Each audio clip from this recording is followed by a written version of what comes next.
अस्सलाम वालेकुम। शोबिज़ गुरु में खुश आमदीद। मैं हूं आपका मेज़बान सिकंदर दरवेश और उम्मीद करता हूं कि आप सब लोग बिल्कुल खैरियत से होंगे। दोस्तों, पिछले प्रोग्राम में हमने आपको ये बताया था कि दिलीप साहब की मुलाकात कैसे देविका रानी से हुई। इस बारे में दो वाक़यात मशहूर हैं। पहला वाक़या जो पूना की कैंटीन से रिलेटेड है वो हम आपको बता ही चुके हैं। आज हम आपको दूसरा वाक़या बताते हैं। दूसरा वाक़या जो मशहूर है, इस हवाले से एक शख्सियत का नाम लिया जाता है जिसके बारे में मैंने आपको बताया था कि किसी तीसरी शख्सियत के ज़रिए देविका रानी की दिलीप साहब से मुलाकात हुई थी। वो शख्सियत है डॉक्टर मिसानी की। अब डॉक्टर मिसानी से जो मुलाकात थी दिलीप साहब की, उसके बारे में भी दो चीज़ें बयान की जाती हैं। दो वाक़यात सुनने में आते हैं। पहला वाक़या तो ये था कि डॉक्टर मिसानी के पास दिलीप साहब गए रोज़गार के हवाले से किसी रेफरेंस से, कि डॉक्टर मिसानी के पास उनको किसी ने भेजा और दिलीप साहब ने वहाँ जाके डॉक्टर मिसानी से ये कहा कि मैं बेरोज़गार हूँ, तो आप मेरे लिए कहीं कोई नौकरी का बंदोबस्त करें। और डॉक्टर मिसानी उनको लेके देविका रानी के पास आए। दूसरा वाक़या ये है कि मलाड रेलवे स्टेशन पे एक दफ़ा दिलीप साहब की डॉक्टर मिसानी से मुलाकात हुई। डॉक्टर मिसानी ने जब इस खूबरू नौजवान को देखा तो वो कहने लगे कि ए नौजवान लड़के, तुम फिल्मों में काम क्यों नहीं करते?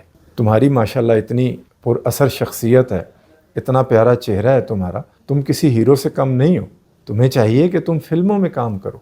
और डॉक्टर मिसानी ने अपना कार्ड दिलीप साहब को दे दिया और उनसे कहा कि तुम मुझे मिलने के लिए आना, मैं आगे तुम्हें किसी से मिलवाऊंगा ताकि तुम फिल्मों में काम कर सको और फिल्म इंडस्ट्री में तुम्हारी एंट्री हो सके। कहा जाता है कि दिलीप साहब ने इस बात पर एक कहका लगाया और इस बात को नज़रअंदाज कर दिया और कभी भी वो डॉक्टर मिसानी से मिलने के लिए नहीं गए। कुछ टाइम गुजरा, दिलीप साहब बेरोज़गार थे, घर के माशी हालात भी ठीक नहीं थे, जंग का ज़माना था, तो उनकी दोबारा उसी रेलवे स्टेशन पर डॉक्टर मिसानी से मुलाकात हो गई। डॉक्टर मिसानी ने उनसे कहा कि ए नौजवान लड़के, मैंने तुम्हें बुलाया था, मैंने तुम्हें कहा था कि तुम मेरे पास आना, मैं तुम्हें लेकर एक फ़िल्मी शख्सियत के पास जाऊँगा, वहाँ उनसे तुम्हारी मुलाकात करवाऊँगा और तुम्हें फिल्मों में काम मिल जाएगा। इस बात को इस दफ़ा दिलीप साहब ने ज़रा संजीदा लिया। डॉक्टर मिसानी ने उनसे मज़ीद पूछा कि क्या तुम उर्दू बोल और लिख सकते हो?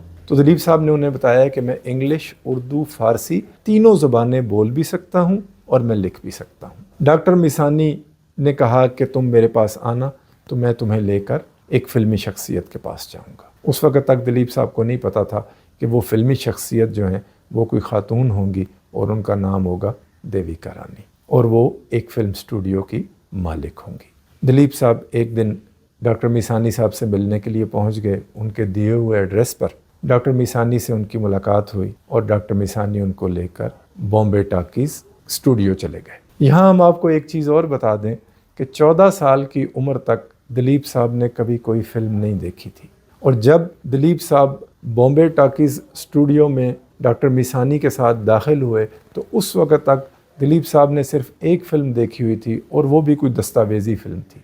दिलीप साहब फिल्में देखने के लिए सिनेमा नहीं जाते थे। हालांकि उनका राज कपूर के ख़ानदान के साथ बड़ा गहरा ताल्लुक़ था, बड़े अच्छे मरासिम थे। राज कपूर साहब के घर पे अगर कोई पार्टी होती, कोई भी इवेंट होता या वैसे भी दिलीप साहब को राज कपूर साहब अपने घर ले जाते, वहाँ दिलीप साहब की मुलाकात राज कपूर साहब के दादा दीवान विशेश्वर नाथ कपूर से होती, जिनको वो बड़ी अच्छे तरीके से जानते थे और पेशावर से ही दोनों ख़ानदानों के आपस में अच्छे मरासम थे। वहाँ पे पृथ्वी राज साहब से भी मुलाकात होती दिलीप साहब की और राज कपूर और उनके बाकी चचा जो थे वो भी तो मौजूद होते थे वहाँ पे। तो दिलीप साहब के लिए कपूर फैमिली के साथ उठना बैठना बहुत पुराना था दिलीप साहब का और वो माहौल या फिल्मी माहौल जो था वो उनके लिए इतना अजनबी नहीं था। लेकिन इसके बावजूद दिलीप साहब ने कभी सिनेमा पर जाकर कोई फ़िल्म नहीं देखी थी। दिलीप कुमार साहब को डॉक्टर मिसानी साहब लेकर देविका रानी के ऑफिस में चले गए। उस वक़्त देविका रानी अपने दफ्तर में मौजूद नहीं थी, लेकिन दिलीप साहब की मुलाकात डॉक्टर मिसानी साहब ने अमिया चक्रवर्ती से करवाई। अमिया चक्रवर्ती उस वक़्त एक मकबूल फिल्म हदायतकार थे और अमिया चक्रवर्ती को उन्होंने बताया कि ये यूसुफ साहब हैं और मैं इनको देविका रानी के पास लाया हूँ, मैं चाहता हूँ कि इनको फ़िल्मों में काम मिल जाए और وہ یہاں پہ آپ کے اسٹوڈیو کا حصہ بن جائیں۔ اگلی دفعہ جب ڈاکٹر میسانی صاحب دلیپ کمار صاحب کو لے کر گئے تو انہوں نے دیویکا رانی سے ان کو ملوایا۔ دیویکا رانی نے ان سے چند رسمی سی باتیں کیں اور ان سے صرف یہ پوچھا کہ آپ اردو اور انگلش بول اور لکھ لیتے ہیں؟ تو دلیپ صاحب نے کہا جی کہ اردو، انگلش اور فارسی میں بول بھی لیتا ہوں اور اچھے طریقے سے لکھ بھی لیتا ہوں۔ تو دیویکا رانی نے کہا جی کہ آپ کی اس قابلیت کی ہمیں یہاں ضرورت پڑے گی، آپ اس اسٹوڈیو میں کام کرنا شروع کر دیں، ہم آپ کو 1250 روپے ماہوار تنخواہ دیا کریں گے۔ اس وقت 1250 روپے ایک بہت بڑی رقم ہوا کرتی تھی۔ دلیپ کمار صاحب نے ان کا شکریہ ادا کیا اور ڈاکٹر میسانی صاحب کے ساتھ اپنے گھر کو واپس آ گئے۔ یہاں دلیپ صاحب نے آ کر سوچا کہ 1250 روپے کہیں مجھے سننے میں غلطی تو نہیں ہوئی، کہیں ایسا تو نہیں کہ انہوں نے 250 روپے کہا ہو اور مجھے یہ لگا ہو کہ انہوں نے 1250 روپے کہا ہے۔ تو اس بات کا تذکرہ انہوں نے اپنے بڑے بھائی ایوب صاحب سے کیا۔ ایوب صاحب دلیپ صاحب سے صرف تقریباً 1.5 یا 2 سال بڑے تھے اور دونوں کی آپس میں بڑی گہری دوستی تھی۔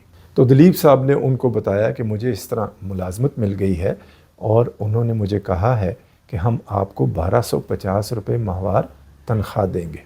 ایوب صاحب نے کہا کہ یوسف تمہیں سننے میں غلطی ہوئی ہوگی، یہ 1250 روپے نہیں ہوں گے، یہ 250 روپے ہوں گے، یا یوں ہو سکتا ہے کہ انہوں نے یہ کہا ہو کہ ہم تمہیں سالانہ 1250 روپے ادا کریں گے۔ یہ سن کر دلیپ صاحب کو فکر ہونے لگی کہ اگر 1250 روپے انہوں نے کہے ہیں سالانہ تو یہ پھر بہت تھوڑے ہیں، میں تو اپنے والد کو سپورٹ کرنا چاہتا ہوں، میں تو اپنے خاندان کی معاشی خوشحالی چاہتا ہوں، تو اس کے لیے میں نوکری کرنا چاہتا ہوں، تو 1250 روپے سالانہ تو مجھے قبول نہیں کرنے چاہیے۔ دلیپ صاحب نے دوبارہ ڈاکٹر میسانی سے رابطہ کیا اور ڈاکٹر میسانی سے کہا کہ میں ایک الجھن میں پھنس گیا ہوں، آپ اس الجھن کو دور کر دیجئے۔ یہ آپ فرمائیے کہ میڈم نے یعنی دیویکا رانی نے مجھے یہ کہا تھا کہ ہم آپ کو 250 روپے ماہوار دیں گے یا 1250 روپے ماہوار دیں گے؟ تو ڈاکٹر میسانی نے کہا کہ جہاں تک مجھے یاد پڑتا ہے انہوں نے کہا تھا کہ ہم آپ کو 1250 روپے ماہوار تنخواہ دیا کریں گے۔ لیکن دلیپ صاحب نے اصرار کیا کہ آپ ایسا کیجئے کہ دوبارہ دیویکا رانی صاحبہ سے یہ معلوم کر لیجئے تاکہ میری بھی تسلی ہو جائے اور مجھے بھی پتہ چل جائے کہ واقعی انہوں نے 1250 کہا تھا، 250 نہیں کہا تھا۔ ڈاکٹر میسانی صاحب نے دیویکا رانی صاحبہ کو فون کیا، لیکن بدقسمتی سے وہ اپنے دفتر میں موجود نہیں تھیں، تو ان سے اس بارے میں بات نہ ہو سکی اور اس دن دلیپ صاحب اسی شش و پنج میں اپنے گھر واپس آ گئے۔ اگلے دن اس گتھی کو سلجھانے کے لیے دلیپ صاحب نے دوبارہ ڈاکٹر میسانی صاحب کے گھر کا رخ کیا اور ڈاکٹر میسانی صاحب سے دوبارہ گزارش کی کہ آپ برائے مہربانی یہ پتہ کر دیجئے کہ یہ 1250 روپے ماہانہ ہیں یا سالانہ ہیں۔ ڈاکٹر میسانی صاحب نے دوبارہ دیویکا رانی سے فون پر رابطہ کیا اور خوش قسمتی سے ان کی دیویکا رانی سے بات ہو گئی۔ دیویکا رانی نے کہا کہ نہیں، آپ اس نوجوان کو ہمارے پاس بھیجیے، ہم نے ان سے یہ کہا ہے کہ ہم ان کو 1250 روپے ماہانہ مشاہرہ ادا کریں گے، یہ سالانہ کی بات نہیں ہے، ہم انہیں ماہانہ 1250 روپے دیا کریں گے۔ یہ سن کر یوسف صاحب یعنی دلیپ صاحب کی جان میں جان آئی اور وہ خوشی خوشی گھر لوٹے اور انہوں نے جا کر اپنے بھائی ایوب صاحب کو بتایا کہ مجھے ملازمت مل گئی ہے اور وہ مجھے 1250 روپے ماہانہ ادا کریں گے۔ لیکن انہوں نے اپنے بھائی کو یہ نہیں بتایا کہ مجھے کام کیا کرنا ہے یا میں فلم اسٹوڈیو میں نوکر ہو گیا ہوں اور آئندہ میں فلموں میں کام کیا کروں گا۔ ساتھیو، اس کے بعد کے واقعات انشاءاللہ ہم اگلے پروگرام میں آپ کو بتائیں گے۔ خوش رہیے، خوشیاں بانٹیے۔ اللہ حافظ۔